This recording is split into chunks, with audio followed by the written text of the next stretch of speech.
Good morning from Washington, D.C. As a director of the Atlantic Council's Africa Center, it's my pleasure to welcome you around this important event about the crisis in Sudan. We thought it is important to convene an expert conversation as the situation has never stopped worsening after 10 months of fighting between the Sudanese armed forces and the paramilitary rapid support forces, between General Burhan and Hemeti's troops. Today, the country is facing the world's largest internal displacement of population. Targeting against non-combatants and violence in Darfur continues to cause great concern around the potential ethnic cleansing. The situation is a disaster, not to mention the non-African countries who back the fighters and use Sudan as a ground for their competition. This expert discussion will explore the current trajectory of the conflict with a particular focus on the humanitarian angle, as well as the options currently available to the international community to help restore peace. As you know, for 10 years with this special task force, which has produced leading research and event series on this very special and very strategic country, the Africa Center has closely followed the evolving political climate in Sudan. Thanks to our dear panelists today, the best experts on Sudan, for sharing their thoughts and recommendations. The discussion will be moderated by our senior fellow, A.J. Hogan-Dorn, former senior advisor to the U.S. Special Envoy to Sudan and South Sudan, and former Deputy Africa Program Director at the International Crisis Group. A.J., over to you. Well, thank you, Ambassador.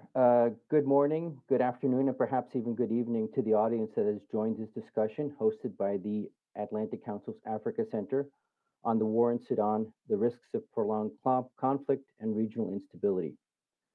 As moderator, it's my honor to introduce the panel, which draws on a wide range of experience and perspectives on the tragic events in Sudan. I will then begin the discussion that hopefully will be supplemented by questions from the audience. Ambassador Nuruddin Sati is a retired UN senior official and also the former ambassador of Sudan to the United States, France, Portugal, Switzerland, and the Vatican. Mr. Osman Dion is the World Bank Vice President for Middle East and North Africa, based in Addis Ababa, and has been following the region quite closely for years. We have Rozan Ahmed, a Sudanese-British author and activist who has some very personal experience on the war in Sudan. We also have Mr. William Carter, the director for Sudan at the Norwegian Refugee Council. And last but not least, Tom Warwick, who is also a non-resident senior fellow at the Atlantic Council, Middle East Programs and Forward Defense Scowcroft Center for Strategy and Security. I hope we all will have a very interesting and enlightening discussion for all of you who are listening and watching this event. Now, without further ado, Ambassador Sati, could you give us an update on the war in Sudan? Since the Sudan Armed Forces recently lost control of a number of state capitals, is General Mohamed Daglo, better known as Hemeti, and his rapid support forces winning? And if so, why? What do you think does this mean for Sudan's future and efforts to stop the war? Over to you, Ambassador. Thank you, E.J. It's a pleasure to be back on, with the Atlantic Council. Well, the war in Sudan, unfortunately, continues unabated. It has spread into new areas, actually, the last few weeks, into the strategic agricultural area of Jazeera and Wad Madani, and it's causing a lot of havoc. Fighting has renewed around the capital, Khartoum, and the other side of the river, Omdurman, around the refinery, strategic refinery, oil refinery of Jaili. This has really caused renewed suffering for the population in Khartoum, in the Jazeera area, and of course in Darfur. The suffering of the population continues under the grip of the rapid support forces. There are fears that the rapid support forces would advance further east or further north, which will further complicate the situation. with possibility of involvement of neighboring countries such as Eritrea, and there are allegations or reports that troops are being trained across the border in order to be involved in the war in the event that the RSF would venture further east. A lot of, I would say now, the various regions, particularly in the east and the north, are bracing themselves up to this renewed, these incursions of the RSF, and they are arming the people. There are calls, for resistance. Popular resistance committees are being formed, and this is fomented to a large extent by certain Islamist circles that are close to the army. But this call is gaining ground actually because many people, many of those populations fear that if the RSF further advances into their territory, they will, have the same kind of destiny that was reserved to other areas in Sudan. Suffering, the necessity for coming to the rescue of the people of Sudan is increasing by the day. And people are wondering exactly what's happening, why Sudan is being abandoned in this way. I do not want to underestimate what some of our colleagues of the international community or the regional community are doing, but what is being done is not enough. Of course, there are obstacles on the part of the de facto government. Issues of access are being, of course, reported. Peace efforts have been stalled. The government, the illegitimate government, has refused to take part in the Djibouti, in the Kampala or Entebbe summit, IGAD summit, and which has put this initiative in a kind of a difficult situation. Is Djibouti, or the IGAD process is going to resume or not? People are questioning this possibility. Would Jeddah also be resumed? There are questions being asked. Recently, 2 days ago, fresh talks have been launched in Bahrain, and it seems that it's mainly the intelligence agencies that are involved in this one, and we do not know exactly what's going on there. But to cut a long story short, the situation is dramatic, drastic, worsening by the day, and Sudan is in dire need of its friends and partners. And we encourage actually on our side the regional international communities and the friends of Sudan, the neighbors of Sudan, to put their acts together and align their thinking and action in Sudan. And this is the only way that I think we can come to a conclusion, a positive, constructive conclusion for the war in Sudan. Over to you, EJ. Thank you. Well, thank you, Ambassador, for that rather sobering update. Now, to get a perspective, a somewhat different perspective, we'll turn to Osman Dione. And Osman, as the senior World Bank official in the region, you know Sudan well and have been following this conflict closely. Can you describe the economic impact of the conflict and what that means for the Sudanese people now and perhaps the way forward? Thank you, AJ, and a very good morning, everyone. Let me start with just some facts, as a background information. Sudan was one of the countries in sub-Saharan Africa, which was among the first one to be classified as a middle-income country, an IBRD country, while Sudan had been one of the founding members of the International Development Association back to 1958. But because of war, because of instability, because of protracted politics, and the dissension between what is called locally the center and the periphery, Sudan has been some of these economic cases where we have seen a progressive downgrade over the decades, leading to Sudan, in fact, moving from a middle-income country status currently to a low-income country status, and even worse now as we speak, as a fragile conflict and violent status. That is to say that the history of Sudan with respect to bad politics, conflict, instability, have led to the worst economic situation one can witness in sub-Saharan Africa, in this part of the continent among the past decades.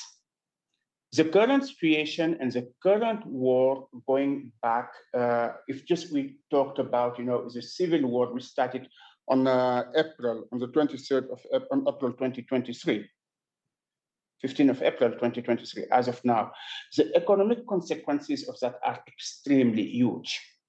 We have witnessed, as we speak, huge inflation when it comes to all food commodities products. The Sudanese pound, which was unified 2 years back when Sudan was in the process of re-engaging with the international community, has again reached level of inflation which are quite alarming. As we speak, $1 is worth more than £1,000, while in the black market, while in the official banks it is around 800. And that is to say, economically, Sudan is really in a very bad shape. And this is also happening at a moment where Sudan exports, all of them without exception, have been restricted because of the issue of the conflict. Now, the interesting things here, AJ and colleagues, is when you look at the prospect of Sudan, and in many ways, Sudan is seen as currently one of the poorest countries in sub-Saharan Africa. But the poverty of Sudan is somehow a poverty linked to instability, linked to conflict, while the country have huge resources. Sudan is a net gold exporter. Let us not forget that until the separation with the South, Sudan was still an oil exporter, one of the first one in sub-Saharan Africa, along with Federal Republic of Nigeria and Gabon. Sudan is currently one of the biggest food basket in sub-Saharan Africa. You have perhaps more arable land in Sudan than in any other country in sub-Saharan Africa, yet it is a country, food added. And if you combine all those elements currently with the prospect of this war continuing between the different factions, that is to say that the economic outlook of Sudan is really very gloomy. Now, going forward, this has three implications, which I think is important that we bear in mind. The first implication is an increase of the poverty rate across the country. And that is really can be even measured. When you look at currently the numbers, data are still an issue. But basically, when you look at where Sudan is currently in terms of poverty, we're talking about more than 38% of the population who are currently below the poverty line. So poverty will still increasing. And with that poverty come issues of internally displaced people, issues of food insecurity, exacerbating already the existing tension, one. Second is when you take it from the perspective of the regional dimension, and let us bear in mind, whenever we put Sudan in a map, Sudan becomes some kind of a zone of contacts between the Sahelian wall, and the Red Sea, between the Nilotic world and the rest of the Arab world. And all this makes Sudan an areas of convergences. But at the same time, because of that, when the economics are bad, that led to much more greater competition going forward, and the risk of implosion if this war is not being put to an end will make it even more difficult, not only for Sudan, not only for the Sudanese, but because of the potential spillover which it has socially and economically for the whole sub-region, including for the Horn of Africa. Let me pause here, and I will be able to come later with respect, to what the international community, especially the bank, has in mind should the situation in Sudan stabilize going forward. Back to you, AJ. Well, thank you very much, Osman. That is obviously quite disturbing. And just to put some facts or figures behind the numbers, when Osman mentioned the large displaced population, according to OCHA, over 9 million people in Sudan are internally displaced. That represents a quarter of the population that has been displaced in just 10 months. So a very, very disturbing situation indeed.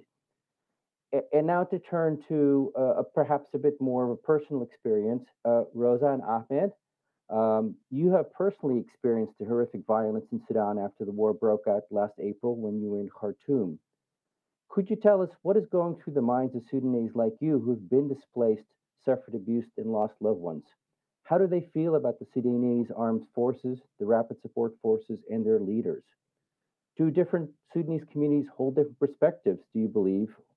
What does this mean for efforts to stop the war? Over to you, Rozan. Thank you very much, EJ. That's a very loaded question, but I will attempt to answer it as best as I can. So, Landing Africa Center for hosting this urgent conversation, because as Ambassador Sati highlighted, there just simply isn't enough being done by our friends, by our neighbors, by the international community, by the world at large when it comes to the absolute disaster that is Sudan at the moment.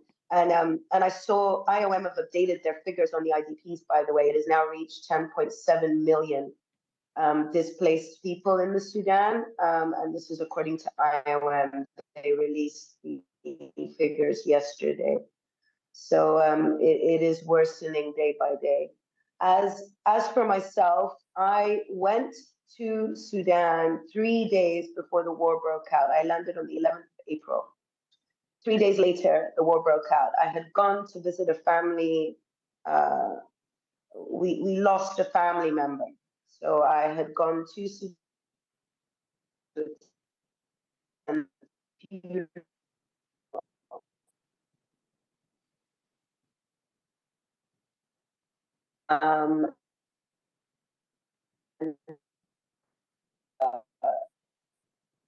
I was stuck in the community, and I really was, and congratulate, resilient, powerful, organized, and determined the Sudanese community were in Sudan to arrange our own escapes.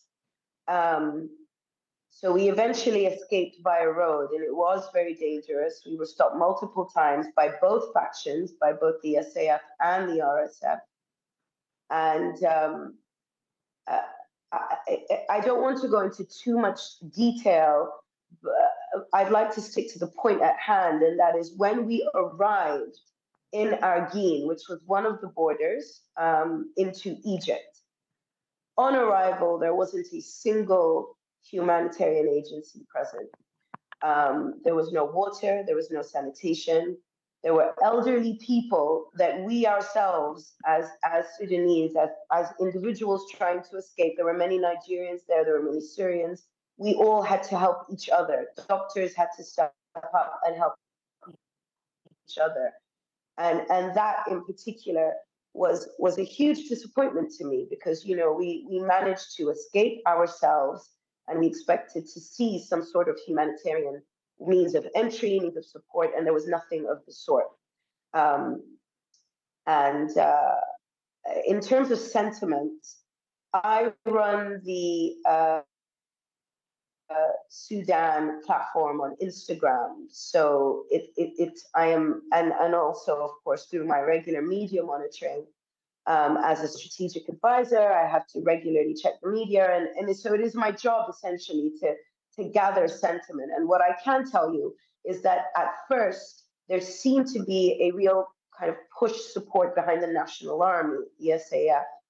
But now, as we are 10 months into this war, there is realization among Sudanese people that the SAF have let us down once again. They have continuously shown that they are incapable of protecting the Sudanese people. They're incapable of protecting the homes that have now been ransacked, looted, and destroyed. So now I would say the Sudanese people are realizing that actually, what has the army done for us over 50 plus years, other than kill us, other than displace us?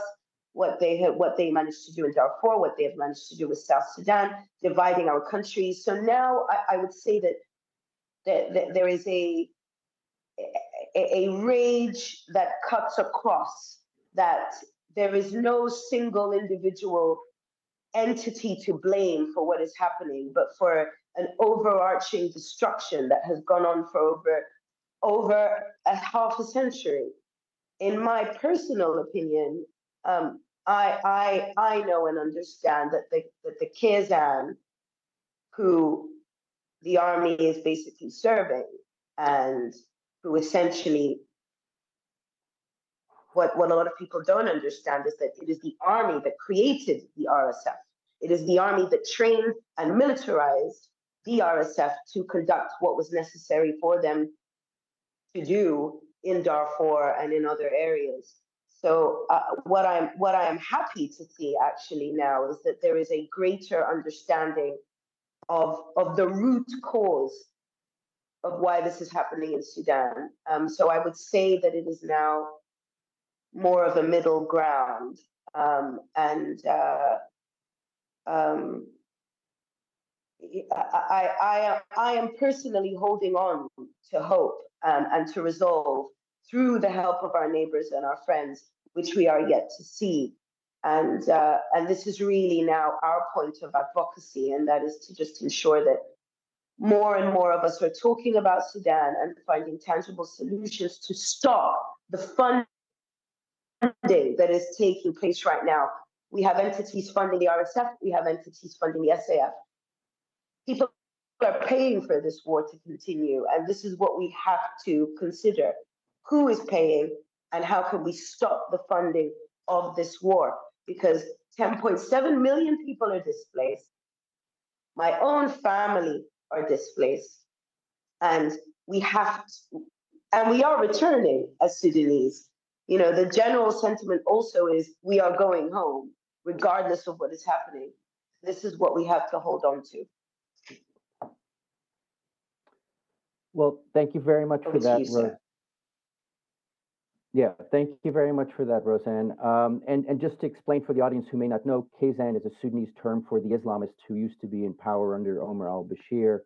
Perhaps it's something we will return to, because Ambassador Sati mentioned them as an important factor in the ongoing conflict as well.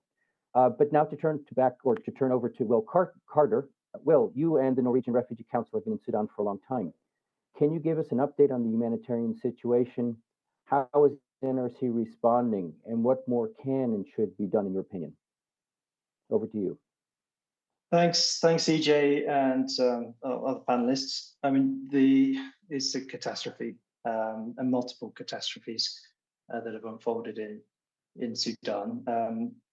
The largest internal displacements on the planet at the moment, but also, 9-10 billion stories within that. Many of those people were also displaced before from unresolved wars beforehand and have been targeted. And millions of people who had fled from Khartoum, some of them had sought safety in neighboring Al Jazeera states only for last month, for there to be further military offensives and for them to have to flee again. So just huge and cruel levels of displacement. We don't quite know the death toll, to be honest. The health system has mostly collapsed. It's clearly in the thousands. Destruction is massive of infrastructure and homes and property. Disease outbreaks. I think that there's probably more than 10,000 suspected cholera cases already, and that's from the things that we can observe.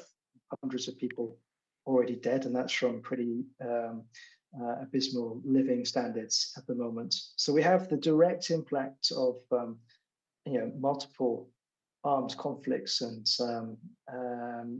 episodes of violence, but we also, as Usman said, have a systems collapse. The economic system, the food production system collapsing. People can't get banks. The health system not there. There's only so much time before this becomes a maternal health crisis or children aren't vaccinated. 90 million children haven't been in school for at least a year and many longer than that. So we have both the direct impact of this massive conflict, but also the indirect impacts, which are going to be huge catastrophes. Our organization is just one of many NGOs, and I completely agree with Rosanne's frustration of not seeing more internationals, present and responding, and the magnificent resilience of Sudanese civilians in helping each other at this difficult phase. I was just last week in Darfur, and I've met there displaced people, survivors of violence. I met one woman, her husband was killed a few months ago. She couldn't make it to Chad. She had 6 children. So they stayed where they were, but the house was damaged and had been looted, and she had no means of feeding her children. So was beginning to take pieces of the home off to try and pawn them off.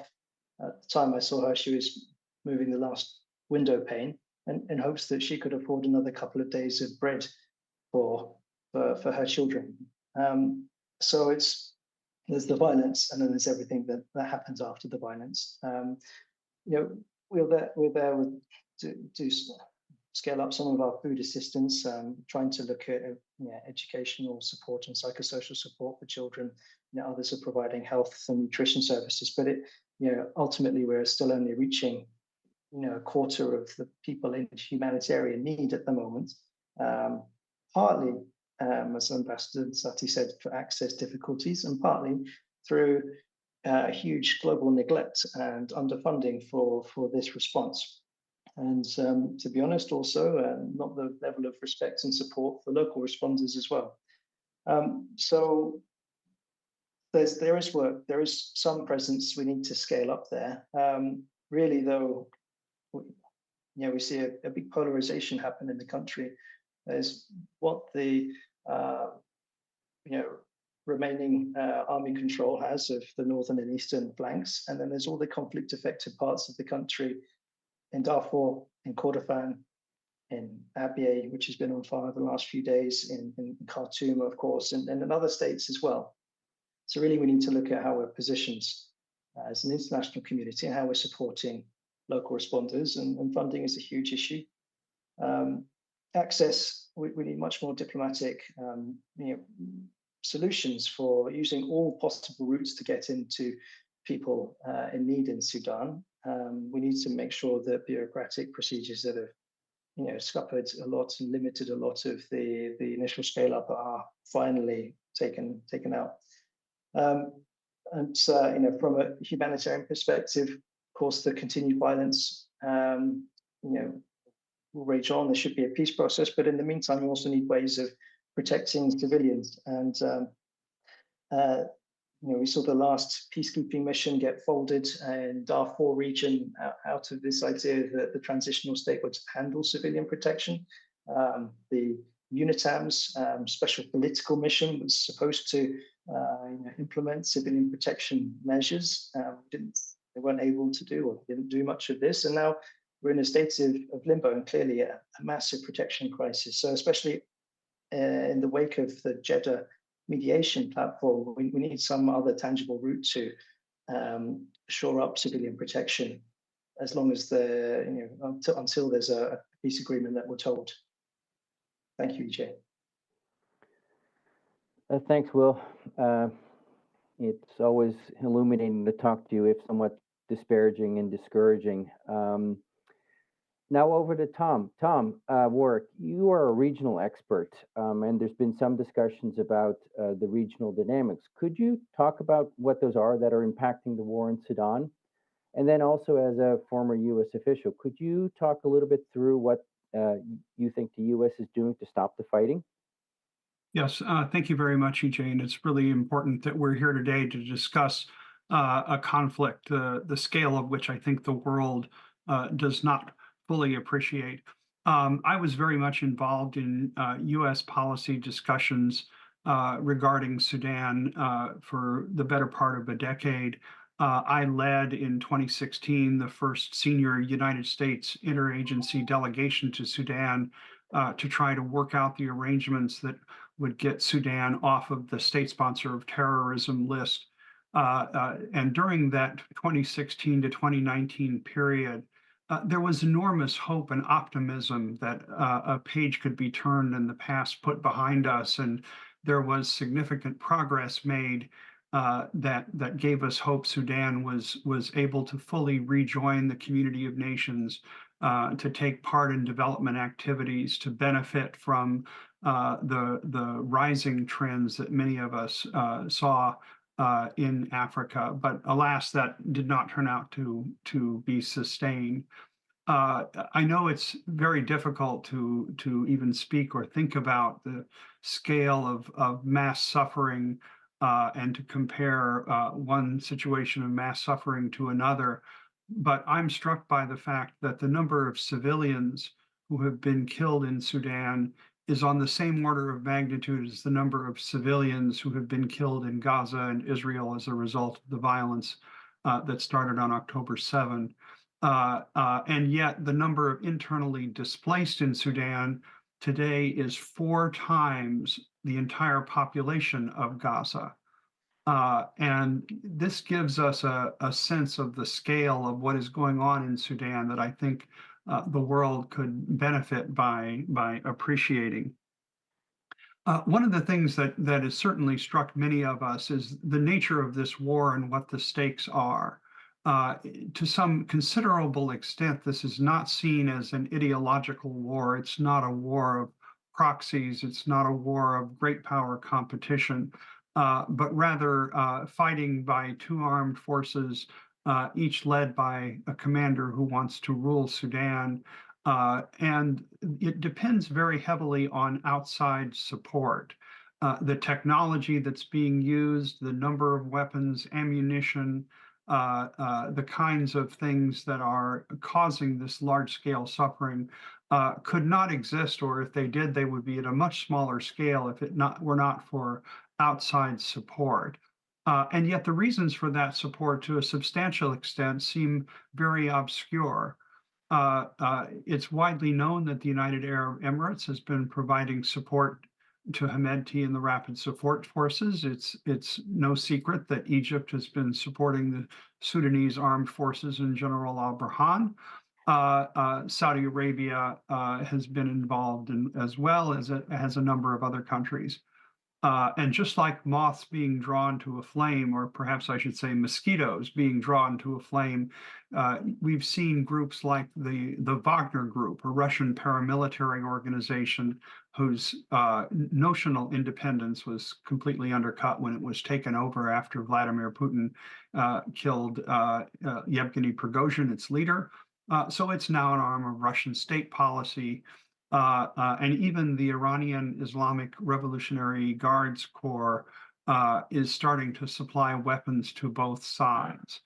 And yet, if those countries were to get together to apply pressure on the 2 warring generals to reach an accommodation with each other, or at least to take measures to stop the scale of the suffering that is going on, let them fight each other, but leave civilians and other innocents out of the picture, this would have an enormous effect. One thing that was striking is that the United States, as of December, seems to have moved into a different level of activity after months of quiet private diplomacy, trying to both promote a peace process and some sort of reconciliation, or at least an end to the large-scale fighting. It struck many of us with a measure of satisfaction when the United States Assistant Secretary for African Affairs, Molly Fee, testified at a congressional hearing call to discuss the entire situation in Africa. She singled out the supporters of the violence in Sudan in a way that U.S. policymakers seldom say in public. And her words, while diplomatic, caught a lot of us by attention. In response to a question by an interested member of Congress, she said, I think the publicity of this hearing and your statement and the request to the UAE to consider the detrimental impact of their support to the RSF would be helpful. And so in diplomatic terms, that was extremely clear and direct. And then when Secretary of State Tony Blinken visited Abu Dhabi and met with the president of the UAE, Sheikh Mohammed bin Zayed, and the State Department released a summary of what was discussed afterwards, prominent among the list of topics, Gaza obviously was at the top, but there are many other issues. It's a very important relationship between the United States and the United Arab Emirates. But the United States State Department made a point of saying that the secretary had raised the UAE support for the RSF in the talking points of the secretary. Obviously, they didn't disclose what the response was. I think we can presume it also got raised in Saudi Arabia, although that was not discussed. So the United States is starting to take a more active role. The hope is European and African countries will do the same, because I do think that the best hope for ending the massive scale of suffering of the Sudanese people will be when the supporters of the two warring factions force each other to scale back their hostilities, try to reach an agreement, and bring an end to this incredibly destructive war. Back to you, EJ. Thanks for that, Tom. And to talk a little bit more about that, I'll go to Ambassador Sati. Ambassador Sati, you've been heavily involved in Sudanese civilian efforts to stop the war and lay the groundwork for a transition back to civilian rule. What are the challenges and what more can be done to support these efforts?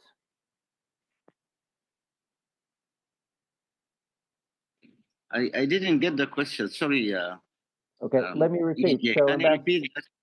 Yes, I will, Ambassador. So you have been heavily involved in Sudanese civilian efforts to stop the war and to lay the groundwork for a transition back to civilian rule. In your experience, what are the challenges and what more can be done to support these efforts by international actors? Yeah, thank you, EJ. The challenges are that from the civilian side, to broaden the base of our engagement, we have formed this group that you certainly know, Tagaddum, and we have led some activities at the regional level and the international level. We engage with IGAD, with the African Union, with the neighbors of Sudan. Our delegation visited Djibouti and visited Kampala, signed an agreement with the RSF in Addis Ababa. In a couple of days, we'll have a delegation going to Juba. I got an invitation from the Egyptians for Tagaddum to visit Cairo. I think what we were able to achieve is a recognition of the role of the civilians and readiness to welcome them into regional initiatives. A delegation led by Prime Minister Hamdouk actually was invited at the same time to go to Kampala at the same time as the Djibouti summit was taking place. So I think we were able to convince the regional community that our role as civilians are important, and that's what we have been saying since the beginning. We said this a ceasefire will never happen without a political process that would frame the framework for a settlement that would be accepted not only by the two sides, but by the three sides. And we're considering that the civilians constitute a cornerstone in the peace process and in the future of Sudan, and should be allowed to be at the table when talks ever happen between the two sides, because we do not want this to be a kind of a wealth sharing and a power sharing between the two sides, and then they will go back to their old ways. So our influence is important, our role is important, and I think we are starting to play that role, but this is not enough. We need more consensus among the civilians in order to be able to play this role. But also, of course, we would like to prevail on our partners and friends in the region and international community to put their acts together. And it's for this reason I personally visited Cairo. This is my second visit to Cairo to make contacts here. I visited the UAE 3 times with some of my colleagues and engage actually in very serious talks with the authorities there about what they can do in order to improve their image in Sudan and what role they can play in peace in Sudan. I'm very happy to see that they participated. Now they participate in the IGAD process and they are ready to support it. Yes, the African role is key, is important, and we have been saying in the beginning it should be the umbrella on which those talks should take place. But of course, we need the support and assistance of our regional and international partners. And I do not think that Africa alone or Sudanese alone can find this solution. And Tom just mentioned the complexity of the situation of the relations, the networks that are playing their role in fanning the flames of this war. So our responsibility as civilians is to go around and talk to all those who are engaged in or playing a role in supporting either party in order to stop what they are doing and to see with us how we can play our role in order to stop this war.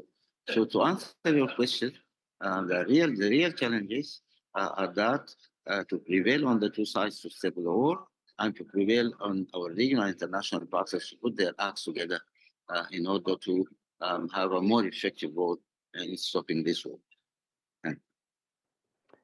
Well, thank you, Ambassador. Yes, I mean, obviously, it would be very welcome if international actors coordinated more closely in efforts to try to get to a negotiated settlement of this conflict. And to go back to Osman, you kind of already kind of signaled that the World Bank is obviously heavily involved in these discussions and thinking about what to do to kind of support this peace process. So could you talk through a little bit, what is the World Bank doing to support the peace negotiations and perhaps as important, planning and preparing to support a new transitional government if these negotiations succeed? Thank you. Thank you, AJ. You know, when you look at the context of Sudan today, and we just project ourselves 2.5 years back, when we were talking about the process of Sudan re-engagement with the international community. Within that democratic process also under the leadership of Prime Minister Hamdok. I believe one important aspect which people tend to forget were how many milestones Sudan had at that time scored in such a short time frame, and economically what it means for the country. Just to again refer to some numbers. Over the past 2.5 years, and because of conflict, because of the tensions, etc., and so, Sudan has been losing approximately between 2 to 3 billion US dollars in international financing. Yet, within the current context, considering the situation of the country, but also consistent with our policies and the strategy of the World Bank of remaining engaged in countries facing violence and fragility, we have been always present in Sudan.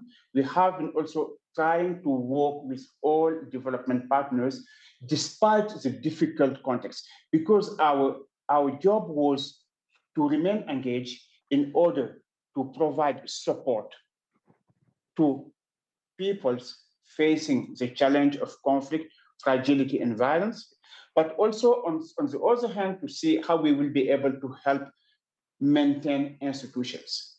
And so 2 dimensions are fundamentally important. How to continue to support people within a context of conflict so that peace dividend can still be part of the approach through which conflict resolution can happen.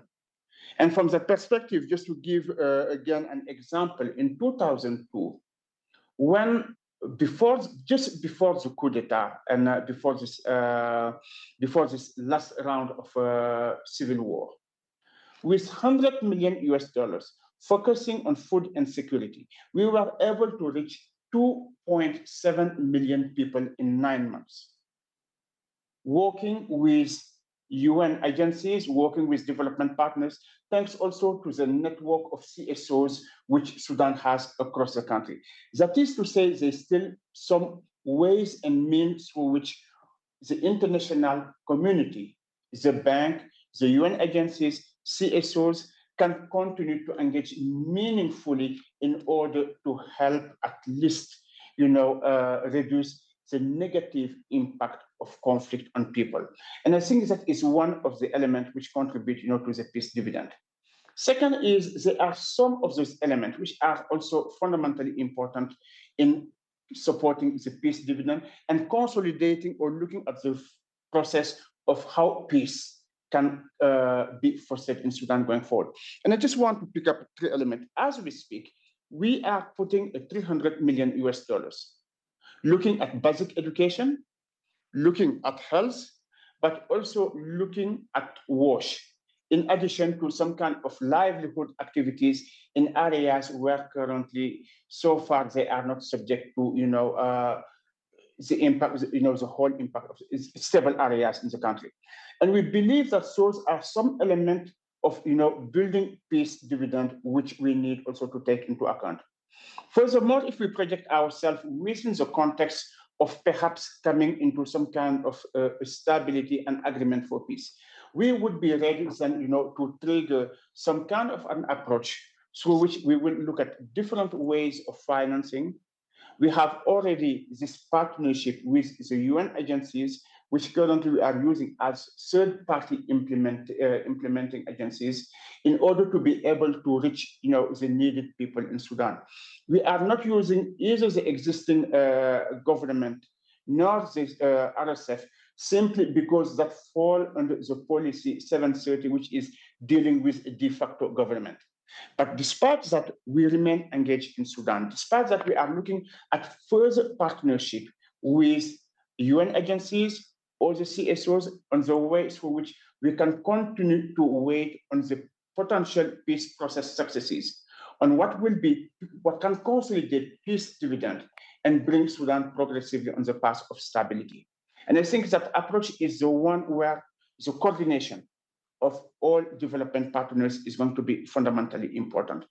What Sudan will need going forward, should this context start stabilizing, will be first and foremost how to help Sudan get into some kind of economic fundamentals, how to get Sudan into a process where job opportunities for all can be better fostered, how to help Sudan to look at also ways for which they can multiply opportunities in order to really give a chance, give some kind of opportunities and equalities. And this whole issue between the center and the periphery from an administrative processes being resolved through a much more decentralized manner of opportunities, financing, but also support of basic services. And this is one of the elements which I believe on the social contracts is going to be important should peace and stability in Sudan be part of the deal, which will be brokered hopefully very soon. Back to EJ. Thank you very much. Now, let me move the order a little bit around and just follow up on one issue that you touch on that Will touched on a little bit earlier in this conversation, but I think is an important issue to discuss. Will, you talked about many Sudanese grassroots organizations having commendably stepped up to provide humanitarian assistance, particularly in those places where international organizations like yours cannot safely work. How is that working, and should more be done to support them? And if so, what are the challenges for international donors to do so?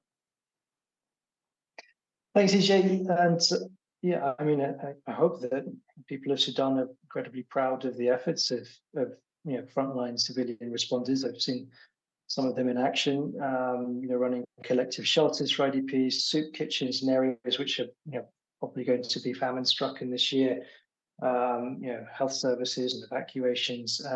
So they've really been providing a lot of critical services in some very difficult parts of the country, and they completely deserve more international support, not just recognition, but actual support. And even when the rest of the international system catches up and maybe they're working side by side, they still have and deserve a place in the system should they want that.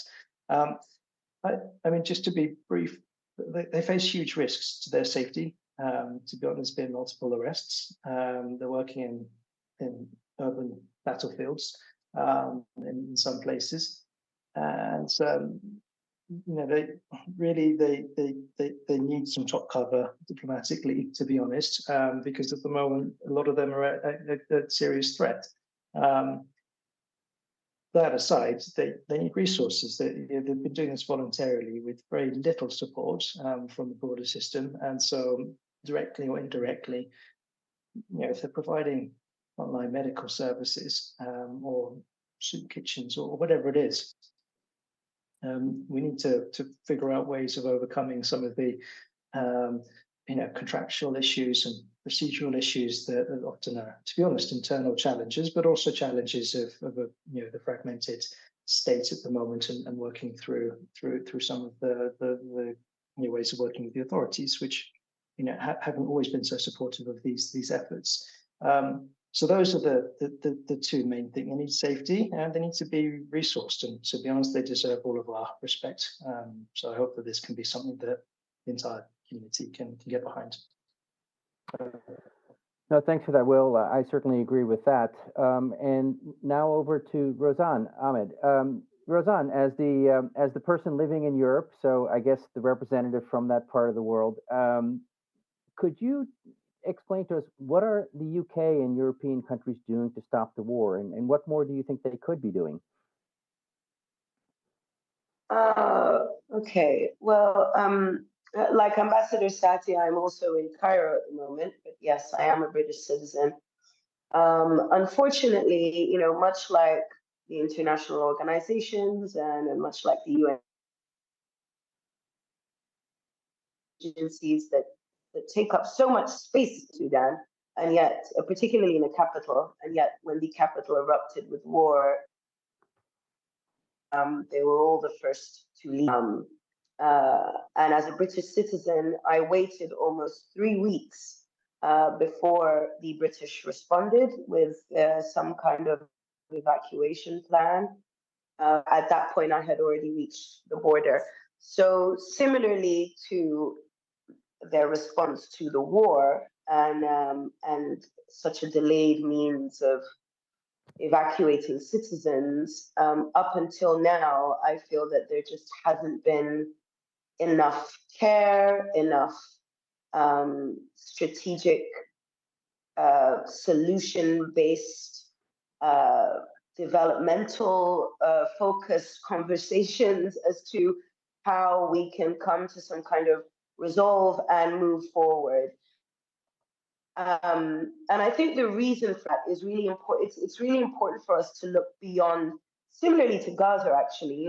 We have to look at what happened before October 7th in order to really understand what's going on in Gaza and why it has reached such a devastating point. I feel the same needs to apply in Sudan.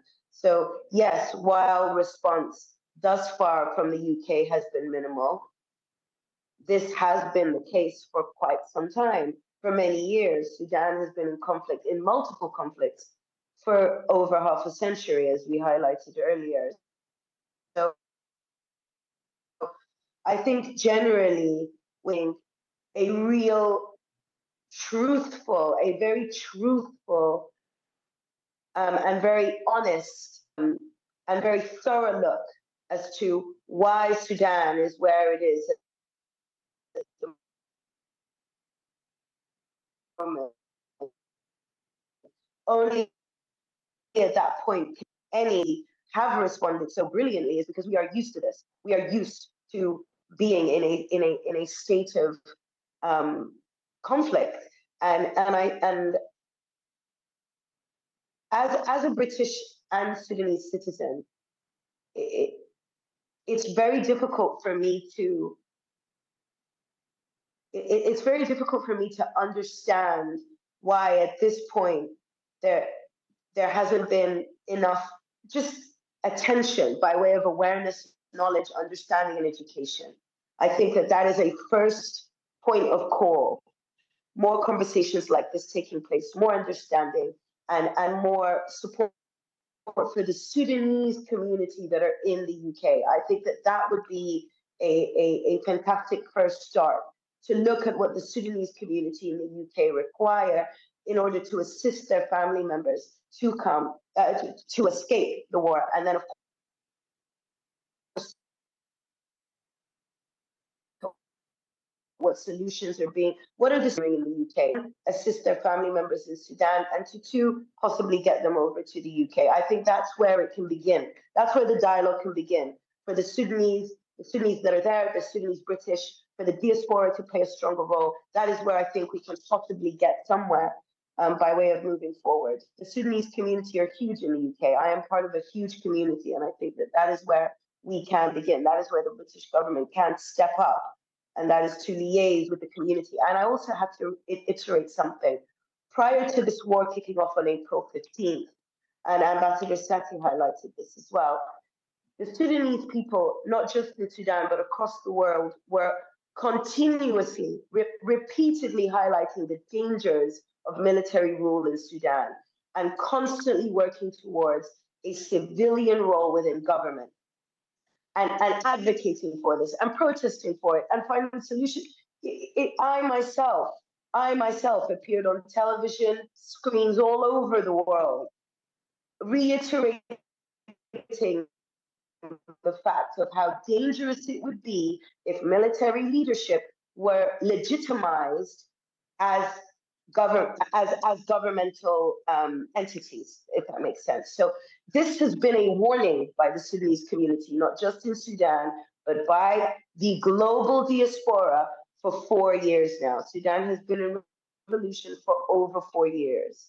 So please, my advice right now would be to listen to the Sudanese civilians, both in Sudan, trapped in Sudan, kicked out of Sudan, scattered across the world at the moment, as well as the diaspora.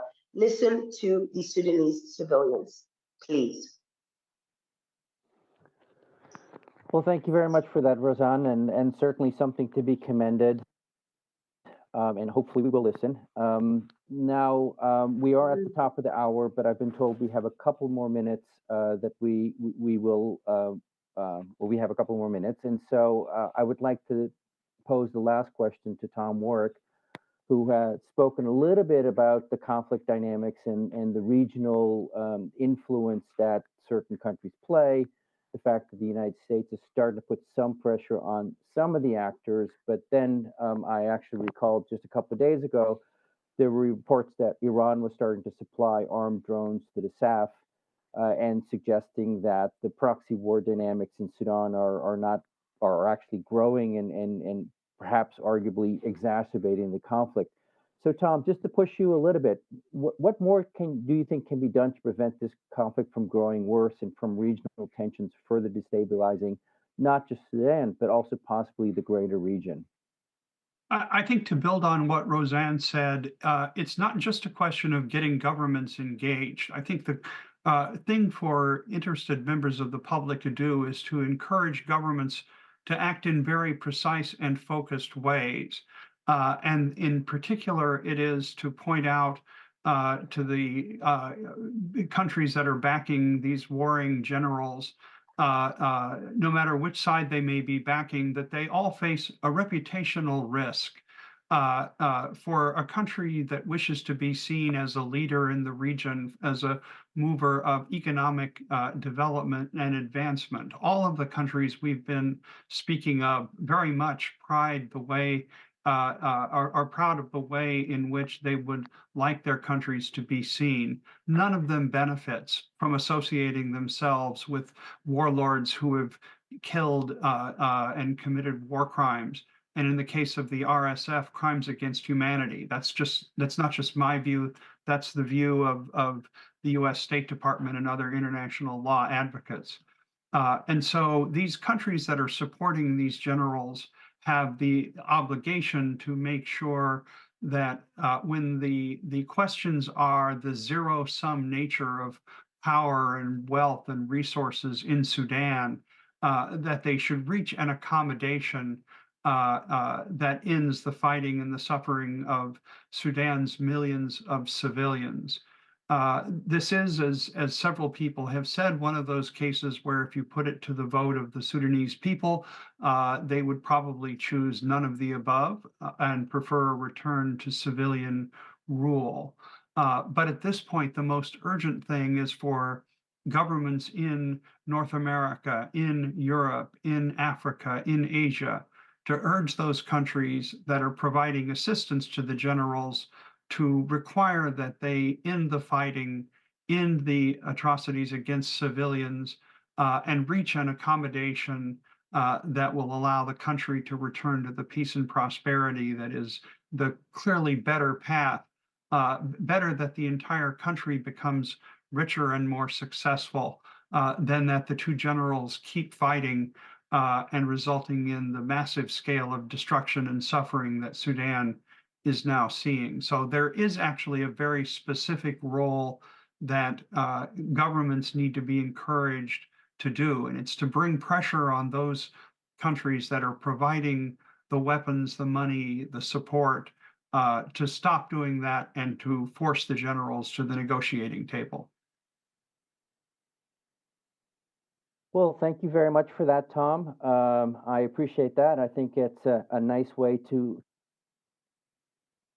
end this panel discussion. An exhortation on all of us to put greater pressure on governments to do more and to coordinate more closely on efforts to stop the conflict and hopefully put Sudan back on a path towards peace and prosperity that, of course, we all want and would be such a boon to not just the country, but the region as a whole.